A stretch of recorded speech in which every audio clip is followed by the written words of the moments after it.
ধন্যবাদ নাফিজা। আসলে আজকে কিন্তু গতকালকে রাতেও কিন্তু বেশ বৃষ্টিপাত হয়েছে। তবে নেত্রকোনার যে নদ-নদীগুলোর পানি বৃদ্ধি অব্যাহত ছিল সেগুলো কিন্তু এখন কিছুটা কমে এসেছে। তবে এখনো উবদাখালী নদী এবং কংস নদীর পানি কিন্তু বিপদসীমার উপর দিয়েই বইছে। আমি এখন যেই জায়গাটিতে আছি এটি নেত্রকোনার মগরা নদী। এখানেও আমরা দেখছি যে পানি অবস্থা কিন্তু এখনো বেশ আ আ বাড়ছে।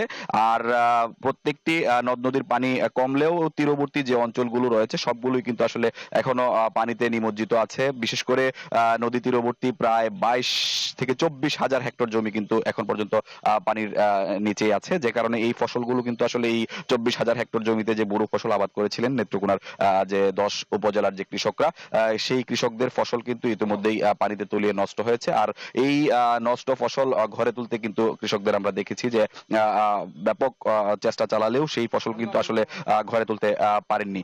যে কারণে এখানকার যে কৃষকরা অনেকটাই দুশ্চিন্তা এবং দিশেহারা অবস্থার মধ্যে আছে।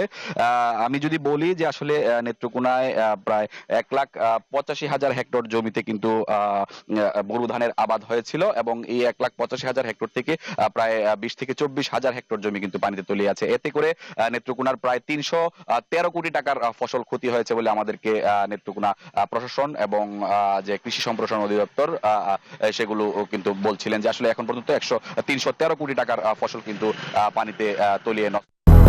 ২০০-র বেশি সার্ভিস ও ফিচারে লেনদেনের সব বিকাশ অ্যাপে সম্ভব।